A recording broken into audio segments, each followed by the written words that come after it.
Hey, I'm Jake. I make RPG supplements and videos about Pathfinder 2, or PF2. I love PF2, and as a longtime player of D&D and other games, I want to share the things that I find along the way on my journey and share them with you in a way that makes them easy to digest and hopefully fun. I have for you today the much requested Laughing Shadow build, Desilodavi. Inspired by a Magic the Gathering anthology novel, this character has made brief appearances in a few of my adventures over the years, but I've never given him his own build. Today is that day. Thank you for joining me. I'm building based on two major assumptions. One is that we are using the free Archetype variant rule, and the other is that we're using the Ancestry Paragon variant rule. Together, this means that every even level will get an extra feat that's usable for Archetype feats only, and every odd level, after the first, will get an extra Ancestry feat. This doesn't affect balance, it just increases variety and fun. People like it, and it's easier to tell a backstory with extra Ancestry feats, so that's why I'm doing it. If you want to follow along, pause the video here, go to the blog link in the description of this video, and you can read along as I talk. Today I'm trying something a little bit different because of a few requests, and I'm not certain how it'll go. I'm doing a shorter backstory this time. Note that shorter doesn't mean short. I'll try. If you don't care about backstory, feel free to skip to this time here and just ignore all the work I put into the backstory. No, it's fine. It's not like I care. No, seriously, I'm here for everybody. Here's the time, and now, backstory. His name isn't important. In fact, he barely remembers his birth name. He's pushed it so far back in his mind. His childhood was crap anyway, so it doesn't really matter to him. It just matters who he is now. He really only needs to know his job anyway, and where his loyalties lie. The problem is that his only loyalty is to himself, and his boss is a vampire and bloodlord of Geb, who can read minds. But he serves his bloodlord so well, and seemingly without question, that it truly doesn't matter. Desilodavi is a name mashed up from a variety of sources, so much so that it doesn't mean anything, which is fine, because the true nature of this character is that he has no true nature. He follows orders and survives, that is all. If we were referring back to old alignments, it'd be chaotic neutral, because it's the most non-anything that I could pick. This character is the perfect assassin because he really doesn't seem like one. He's loud, boisterous, plays music and sings, hits on women, then hits on men, then scampers off, and after he leaves, somebody pitches forward into their drink, obviously passed out drunk from the revelry. But they are stone cold dead. This guy loves life because he chooses to, and in that way, he feels very self-empowered. He makes himself do things that are new and interesting and fun, and he doesn't care what anyone thinks about him. In fact, the more people are irritated by him, the better his cover is, so feel free to be as annoying as possible with this character. Desilodavi's cover is, in effect, a bard. A bard of all trades, but most of them he does poorly. He's a skinny old man who skips into town wearing clothes that are too big for him. He makes friends as quickly as possible and works a crowd well. He usually travels with people who are as stoic and intimidating as possible so that if anyone were to be willing to speak to the party, it'll be to him, thus embellishing his put-on personality. He has a performance to make. Background. His background is charlatan. It says in part, you traveled from place to place, peddling false fortunes and snake oil in one town, pretending to be royalty in exile to seduce a wealthy heir in the next. Becoming an adventurer might be your next big scam or an attempt to put your talents to use for a greater cause. It's perfect. He's trying to roll a d20. You become trained in the deception skill, underworld lore, and gain the skill feat Charming Liar, which basically means that if you critically succeed when lying to someone, their attitude toward you improves by one step as if you'd succeeded on the use of diplomacy to make an impression. It says, in part, you must be lying to impart seemingly important information, inflate your status, or ingratiate yourself, which trivial or irrelevant lies can't achieve. It's great for this character. Go big, as big as you possibly can. I'd recommend you take Society scale because of how this scale works, in case your GM requires that you have a working knowledge of the settlement you're trying to make an impression in. Ancestry and Heritage. We have this laughing, joking drunkard of a bard, and so of course, our ancestry is Fetchling. Laughing Shadow. Yeah, I know, it's on the nose, but Fetchling just had too many aspects of it that work well for assassination, and this is a really fun personality to embody in a game. So anyway, Fetchling. Fetchling Ancestry Sylph Heritage. He's a wispy slip of a man. He looks even smaller because of the big baggy clothes he wears. So everything about him just says ignore me. I wanted someone that just seems so slight and weak that he could just fall over or get knocked down by a strong gust of wind. I mostly chose the Ancestry and Heritage for the cool feats that work very well with someone trying to be a stealthy assassin. No matter what ancestry you choose, you'll want to focus on dexterity for the sneakiness of this character and your AC, and intelligence for skills because this build is super skill rich. First level ancestry feat. Smoke Soul. You have a connection to smoke and haze. You gain the smoke blending reaction. It's a Sylph ancestry feat. The trigger is a creature attempts a flat check to target you because you're concealed or hidden due to fog, haze, mist, or smoke. Effect. You shroud yourself in smoke, making it harder for your foe to hit you. If you're concealed, the DC of the flat check increases from 5 to 7. If you're hidden, it increases from 11 to 13. And we'll combine this with Obscuring Mist later to give ourselves an edge. As soon as we can, we'll do that. First class level, obviously Laughing Shadow Magus. This character's archetype feats and ancestry and skill feats and skills could be taken completely separately from the class, and still be useful as a sneaky assassin no matter what class you took. But Magus allows for a huge amount of burst damage that couples well with the poisons that we're going to be focusing on to take out your target fast. And the spells offer options that are just incredibly nice for a sneaky character or an assassin type character, like Humanoid Form to blend into the crowd, or Locate to find an object that your target is wearing, and then just home in on them. Organ Sight is great for even more bursty damage. Extra 4d6 if you make your medicine checks, so obviously we're taking the medicine skill. Fleet Step for more teleportation distance. All of the spells together are just great for a Laughing Shadow Assassin. Level by level breakdown, starting with the second level class feat. Force Fang. Sometimes you will face an enemy that needs to be hit with force, but really it's just a focus point. There aren't many low-level Magus feats that fit our needs, and later feats will mostly be spent on our archetype, and we need focus points. We start with 1, so now we have 2. Okay, at least it's something. Second level free archetype feat, because free archetype. Poisoner Dedication. You gain the basic alchemy benefits, though they can be used only for alchemical poisons. You gain batches of infused reagents per day equal to your level. Your advanced alchemy level for creating these is 1 and doesn't increase on its own. Second level skill feat, Streetwise. It's a requirement for a later feat that I want, but it also saves us from investing in diplomacy, because this character has a huge demand on their skills. You can use your society modifier instead of your diplomacy modifier to gather information.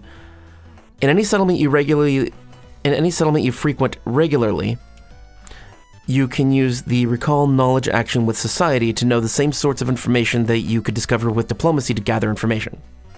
The DC is usually significantly higher, but you know the information without spending time gathering it, which is kind of cool. Like you walk into town and know exactly where to go, and you tell all of your friends the high points of town. Third level, General Feat. We'll take Ancestral Paragon. And that with our Ancestry Paragon variant rule, we get 2 Ancestry feats at this level. I love Ancestry feats. The first one, from Fetchling, Slink. You can move through gloom with the speed of darkness. However fast that is. You can move 5 feet farther when you take the sneak action up to your speed. In addition, as long as you continue to use sneak actions and succeed at your stealth check, you don't become observed if you end a sneak action in dim light or darkness as long as you have cover or greater cover or are concealed at the end of your turn. So it lets you sneak faster, so more efficiently. And as long as you keep sneaking from cover to cover or dim light or darkness, you never become observed. Normally, if you successfully become hidden to a creature but then cease to have cover or greater cover against it or be concealed from it, you become observed again. So like if you don't have this feat and you go from cover through bright light, you're observed. You're no longer hiding. You can do that with this feat. So it's at least an extra safeguard. At best, you can infiltrate where no one else can. It's a very nice feat. And the second ancestry feat, Shadow Blending. If someone tries to target you while you're concealed or hidden due to dim light or darkness, you can increase the DC of the flat check by 2. So now you can increase the flat check to target you by 2 if you're in fog, haze, mist, smoke, dim light, or darkness. I think that's everything that can conceal or hide you besides a solid object. So you'll probably remain hidden. 4th level class feat, Spirit Sheath. The dude needs to be able to wear practically nothing sometimes to look like a homeless beggar or a drunken brainless old man. And he always needs somewhere to hold his little bag of needles, or a dagger or blowgun or whatever. Any one-handed weapon. And Spirit Sheath allows you to basically have an extra dimensional pocket somewhere in your clothing that just fits your weapon. 4th level Archetype feat, Subtle Delivery. It says, your blowgun strikes can apply injury poison even if they deal no damage due to a creature's resistance. If you critically succeed at an attack roll using a blowgun loaded with a dart you've poisoned, and the target rolls as failure on the poison's initial save, the target critically fails instead. Which is an amazing perk to be able to force a crit fail on a fail versus your poison if you critically succeed on the attack roll. Fuck yeah! And you're always sneaking around, so you're always going to be catching your enemy off guard. This could be the difference between just dealing like 1d4 damage for a fail check on a poison, or dealing 1d6 damage and being enfeebled, or giving them enfeebled. It also means that they're one step deeper into the stages of the poison, so it takes more successful rolls and more damage or penalties before they get over it. It's a huge buff to your poisons. If you're sneaking around blowing darts at people, it's great. A slightly side benefit is that all of your darts can be preloaded with poisons, so you can have a variety of poisons for different purposes that you've made ahead of time in different darts. That's just part of the blowgun thing. This says to me the idea that Disilidavi could have just row after row in his jacket of snugly held poisons, or inside a little vest or his boots or wrist cuffs. To me, this guy has a motto: a poison for every purpose and a purpose to every poison. Yeah, he's a little weird. All of my characters are weird. This guy's more sadistic. Now, this isn't always going to be useful, because a laughing Shadow Magus can only deliver spell strikes with a melee weapon or unarmed attack, not a ranged attack, which is what this feat uses. But it will be useful if you're sneaking around before combat begins. This is where the assassin side of the character really comes to life. With the poisoner dedication, you have alchemy and can craft poisons during downtime. You should totally do so, and have them at the ready. This is what Disilidavi is all about, so spend some extra time on this. I'll have a list of my suggested poisons on the character sheet, and also a link in the description for Archives of Nethys. I'll have the poisons sorted in the way I prefer them, so that you can see that it's obvious what the onset time is, what level it is, and what each stage of the poison does. It's just convenient that way. 4th level skill feat, Underground Network. You're connected to groups that know what's going on in the streets, and you can get information out of them quickly. When you use society to gather information in an area where you have a network, typically a settlement where you've spent at least a week or spent a day of downtime to build a network faster, you can contact a member of these groups to get information directly from them. This usually takes about an hour, and it doesn't draw as much attention as gathering information in public might. The check and information gained otherwise follow the normal rules for gather information. In addition, if you have successfully consulted the Underground Network, you get a +1 circumstance bonus to the next check to recall knowledge you attempt about the subject you are gathering information on, or a +2 circumstance bonus if you're using Underworld lore for the check. It's handy. This just makes sense if you're used to serving as a Bloodlord's assassin. It's sort of the entire history of the character here. You probably also take out other contracts and you're used to killing. You just accept that it's pretty much your job. If you're being hired, it's to infiltrate, befriend, and murder. This is not a friendly character. 5th level, Ancestry feat, Cloud Gazer from Sylph, which says, you can see well enough through fog, mist, and clouds that would normally cause creatures to be concealed that you don't need to succeed at a flat check to target creatures benefiting from such concealment. So now we can use something like Obscuring Mist to make ourselves extra concealed while our enemies have none of that protection. Awesome. You just don't even have to make the flat check. You just stabby stab. I'm just picturing like laughing our ass off while dancing around our enemy in the mist, stabbing them with lots of little poison pointy things, or blowing their ass up with spell strike damage, whatever.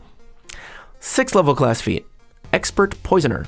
You need to take this to keep improving your ability to use poisons. It's just a tax you have to pay to keep pace with your teammates. Your poisons do more damage and have better effects. And 6th level Archetype feat, Poison Weapon.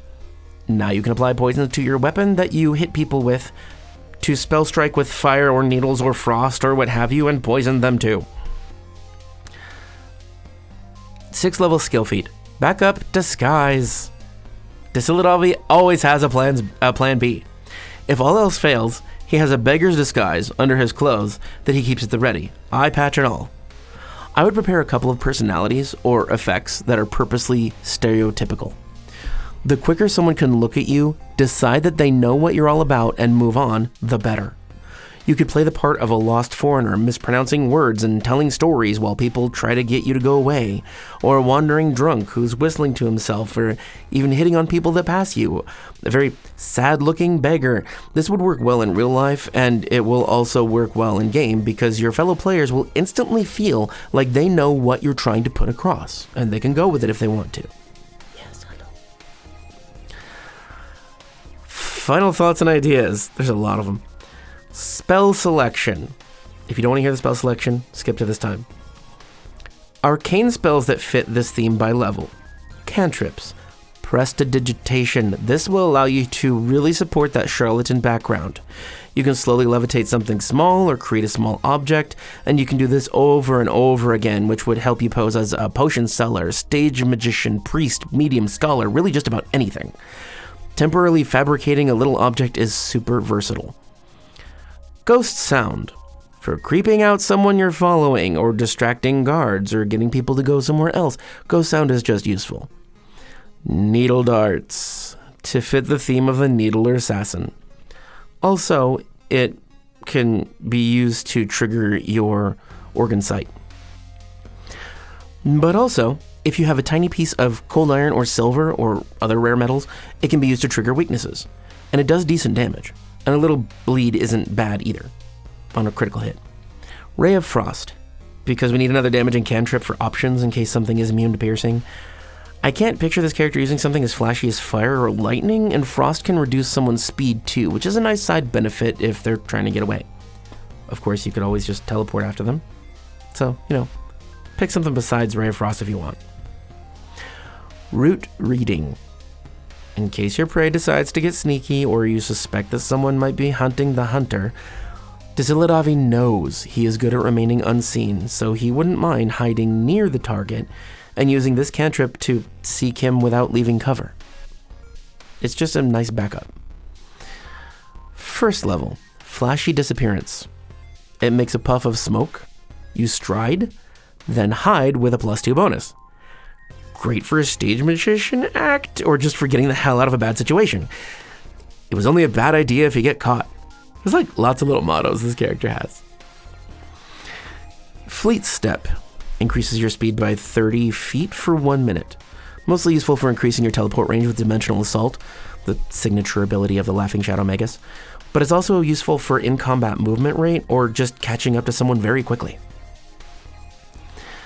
2nd level, Humanoid Form. Easily take on someone else's appearance. This gives you a +4 to deception checks to disguise yourself as an average member of that ancestry. This even allows you to disguise yourself as someone smaller than you, like a happy-go-lucky halfling. Obscuring Mist. This is the most perfect spell you could use as this character. At 3rd level, when you get this, it's harder for your enemy to target you than it is for you to target your enemy, thanks to Smoke Soul to Smoke Soul, the Sylph feat.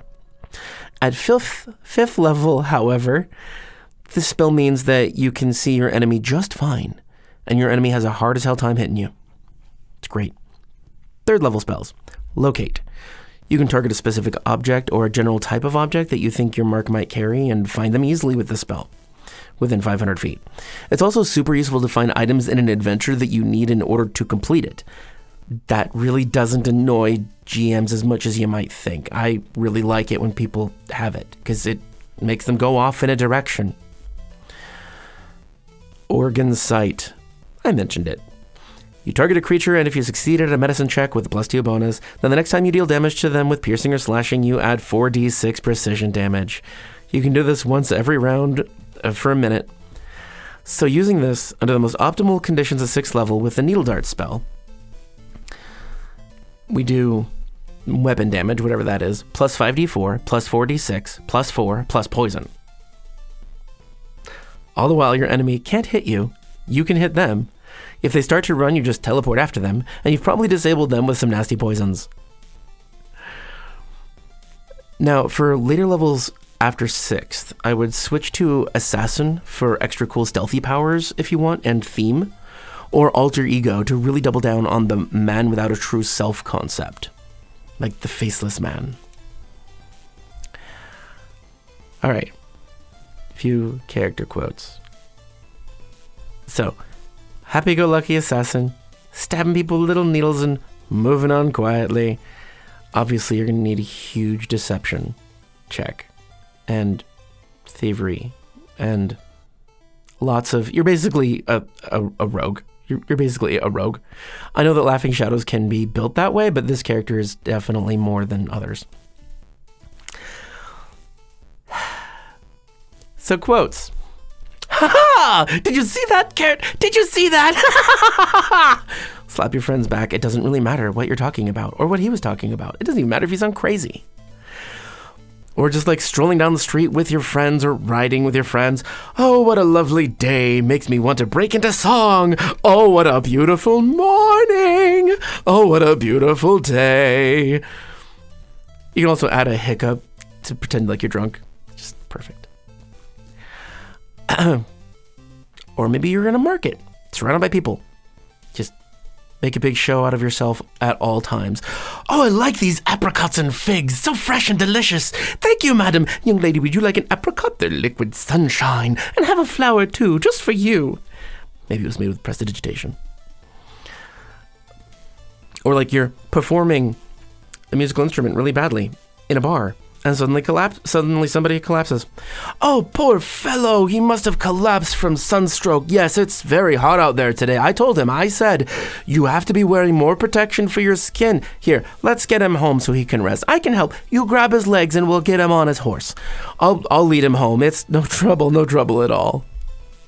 And another contract complete. Thank you for being here and putting up with my insanity. And thank you to our lovely patron people. I am grateful for all you guys. I release unique videos on Patreon, do giveaways, and we chat in our patron-only Discord. If you'd like to see if you might be interested, you can click in the description to do that. If you want to make sure to catch the next build I make, hitting the subscribe button is a good way to bookmark the page so you can remember to check back later and see what I've done. This build's walkthrough is on my website, like usual, in the description. And the PDF of this character's fillable character sheet is already built for 6th level. If you liked the video, give it a thumbs up. If you didn't, give it a thumbs down, so I know what videos are hit or miss. And feel free to leave a comment if I missed something, or if you have ideas that could go with this build. Maybe a companion, maybe a little dancing goat, I don't know. And remember, you create and swallow over a liter of mucus a day, or over a quart, or over twice as much when you're sick. Almost a gallon of snot a day, and it sucks. But enough of my personal life. How are you? Look at the rest of my build videos here. Catch up on the slithering here if you want. Until next time, thanks.